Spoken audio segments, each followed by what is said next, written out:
so I realized I haven't covered everything. So you know this, it's a 4753. I used 4 bags of Rep de Sand made by, I think, Rep de Zoo. Wait, no, it was ZooMed. And then Rep de Soil, a 24 quart bag by the same company.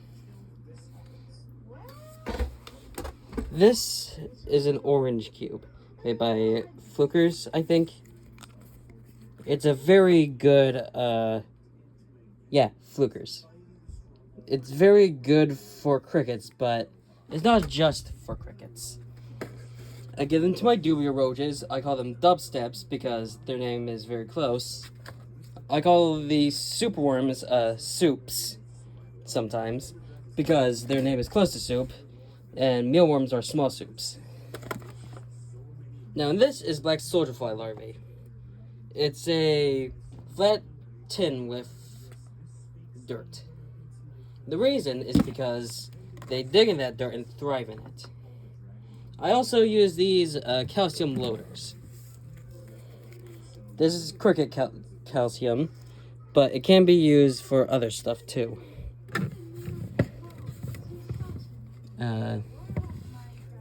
Over here, I kind of tore the label off. It's made by Flukers, again. It's dubia roach diet.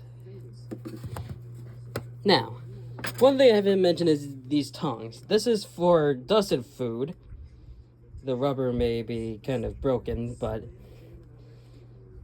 it stopped me from using these tongs, the straight tongs, because the dust will fuck with that. And I use this for getting a small pinch of dust. Now for the supplements itself. This is Rep de Calcium with D3. I use it on Tuesdays and Thursdays because I want to put a schedule that tungsten, my leopard gecko, can predict. For Wednesdays, I use this. This is Reptivite. It's vitamins without D3 because I very care much about his health and, again, predictability. Every other day he gets this. Rep de Calcium without D3. This is because he needs the calcium and the UVB to actually make his bones and avoid metabolic bone disease, which is a very common misconception that it's just calcium. You use D3. This has vinegar, rarely used, and the reason I don't use it is because F10SC is a diluted thing that I use to basically clean it better than just spraying vinegar and praying that it's clean. This bull skull, though not real, actually makes him feel more comfortable because he has a more natural habitat. That's a cork brown for the isopods. I like powder blue, personally. But any powder isopods or dairy cow isopods will do. It will also be able to feed the springtails. Yeah, orange springtails. I have these 2 shells, thank you to someone in my family named Bruce, who basically gave them to me when I was younger. I usually put 2 hides on the side besides the humid hide because he's more comfier with more shade due to his arid natural ability. Those 2 are hygrometer thermometer mixes because we failed putting it up there. And this background is more natural to him, so he'd be used to it and he'll lose stress. Well, anyways,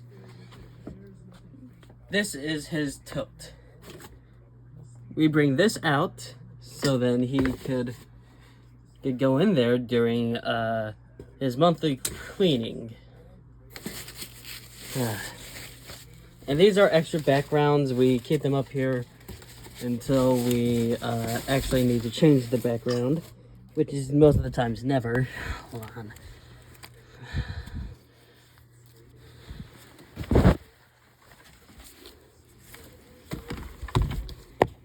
Oh, right. That's the cricket keeper. Up there. Yeah. Sorry, I'm a bit clumsy. But that's for the crickets. When we do get some. They crawl into that too, but I usually dump out like 3 to 5 if we do have any.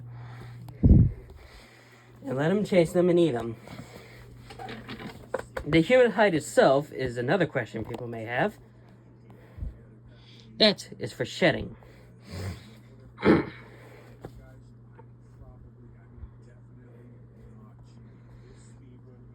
I chose a natural kind of elevation because it's not always going to be flat terrain.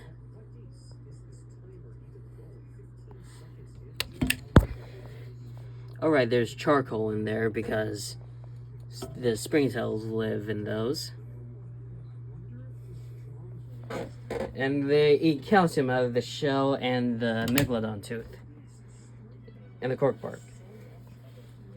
This one's empty, as you can see. But we will be filling it with a ceramic heat emitter, also known as a CHE. That will be for nighttime heat. It'll be able to control the humidity more due to evaporating in water faster. And it'll feel more natural than just a lousy heat mat on the floor. I also usually want to link these up to a thermostat so then it doesn't overheat and actually burn the gecko.